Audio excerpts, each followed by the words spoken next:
All right, guys. Thanks for watching. Thanks for joining me. Today we're going to review some of these Giro Outdoor Tech wireless chips 2.0. I was like trying to figure out how am I going to replace my headphones and my K2 helmet, which is the Audio Phase 2 or something like that. I can't remember. From K2. Anyways, their headphones are great. Their helmets are awesome. I've been rocking it for about 2-3 years now, and I had an older one that I had to return because the headphones stopped working. Well, Big Five was nice enough to let me bring them back, but since then I bought another helmet and the same thing happened. What happens is the little auxiliary thingy that hangs down at the back of the helmet. I have this taken apart right now. Hold on. At the back of the helmet,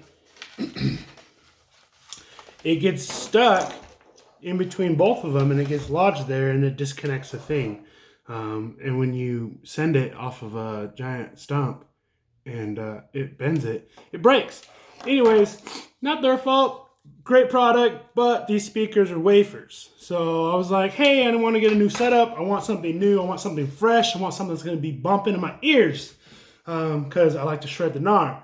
So what I was doing is I called K2 and I was like, hey guys, trying to find another set of headphones that I can rock in my helmet. I love your helmet. I just want another set of headphones that'll fit inside of it. And they're like, well, we don't really have anything that's a direct replacement, but you should check out Outdoor Tech or Outdoor Technology, which is these guys. And I was like, sure. So I checked it out. Water resistant, Bluetooth, fit into most any helmet. Their helmets are like, they'll fit inside the Burn, Euro, Smith, K2, Anon, ProTech, Bali. They're glove enabled, so you can press your gloves. No further ado, I'll just show them to you. So these are them. These are going to be great. They have roughly, they say 10 hours of battery life. I watched some reviews. They say they get 10 or more out of them. But in comparison to the K2 ones, there's like about the same size. So I was like, that's going to be perfect. They're going to fit great, but the weight is like 3-to-1. So these weigh a lot more, yeah, because they have batteries, but they has way better sound. So the sound on these, it's incredible. I would connect to the phone at the same time, but it won't do it while I'm doing a video.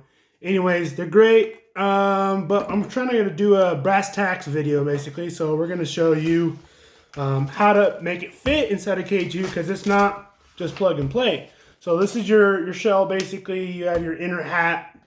With your inner hat, you have this back piece basically, and then it loops around these little guys. When you take it apart, take pictures of it. You just slide these through here, slide these through here. When you put it back together, they connect on the inside, and they just pop back in on this side, and on the back, on the bottom, right there. No, well, how you can see that, but that's how you do it. Anyways, fast forward to the headphone part. So if you take one of the ears. I started on the right side because I was like, let's try it. So let's give it a go.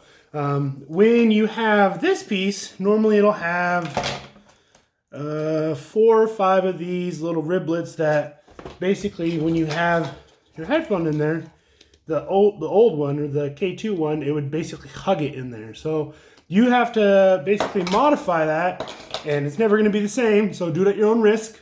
You have to modify it to make it fit the new one. So what happened is you have to basically remember that you have it reversed when you put it back in there, and put it in this way, like so. And then you're going to fold it back in to this piece. Like so. See? And now it's in there.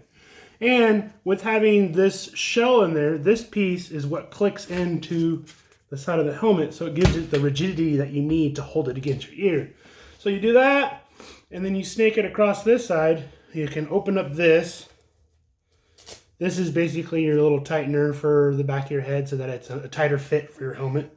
And you're going to take the wire, suck it in behind there, And you're going to do the same thing on this side. This side I was able to just, once I took out the little plastic ribs, I was able just to slide it in there and it fit.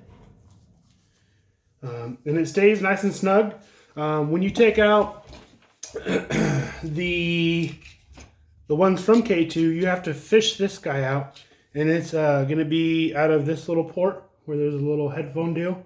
And you're just going to pull it out. And it's going to have the wires run in there. You have to take out this little skeleton frame thing. And then just work this piece around it and it'll come right off. Just be gentle, be gingerly, and you'll be fine. Make sure when you put the cable in that's on the top of it, but you put it back in. Let's see if I can show you how to do it.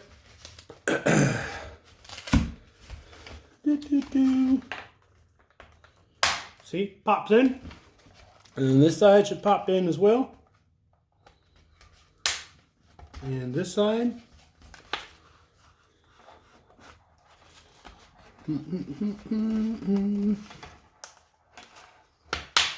we go.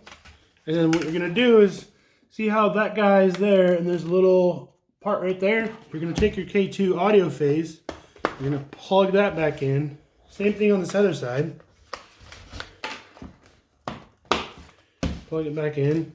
And then there's Velcro on the bottom of the what I call the bonnet part. And you're going to just remesh it so that it's set to go. And then you have your headphones again, see? Got your helmet on, and of course you're gonna wear goggles because it's gonna be foggy. But you just have to go, all wired up, and then you can turn on your headphones and it'll work. I've listened to them a couple times. They sound amazing. Haven't listened to them on the mountain, but they're sick. So what comes in the box is you get a fancy goggle bag, which is awesome because these are hard to find because they're like a microfiber technology where you can basically use them to wipe your goggles and it keeps your goggles nice and safe. One thing I found odd about the Chips was their charging cable. They have like a normal cable, like USB, but on the other side is like a headphone jack charging port. So if you lose this, you have to call them and get another one, but I don't know if they sell it by itself. So don't lose it. Part two is you get a wired setup. So if you want to still run the auxiliary cable from the Chips to your phone and control it via, like with a push button and everything else, you can do that. I'm going to keep Bluetooth so I don't have wires and everything. I've done that for like the last 4 or 5 years snowboarding. And it's nice, but I choose to be wireless because the more clutter I have around me, it's not as fun as a snowboarding experience. Also, another thing I have, you've noticed the Fast Mask. Fast Mask makes some awesome face shields. They make some dope stuff.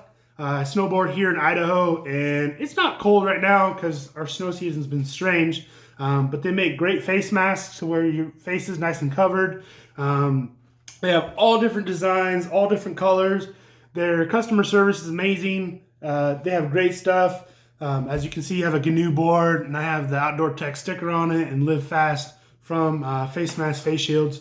Anyways, I hope this helps somebody out there trying to make a decision. Hey, do I need to buy a new helmet or can I get replacement speakers for my K2 audio phase? Let's see if I can tell you. It's just the phase audio, K2 dialed systems. Let's see if I can get that close in there. It's going to be that helmet. Some other helmets have a drop-in feature where you can zip this open and put it in there, or you can take this piece out and then slide it in. The K2 audio phase or phase audio going to be a little bit different as far as the drop-in ability. There is customization. You need some scissors or a box knife. Be gentle, be gingerly, take your time, don't cut your hands, safety first. And I think that's it for today, guys. Chips 2.0, check them out. I think they're dope. I'm going to be ready for this season to shred the gnar. Anyways, that's all, folks.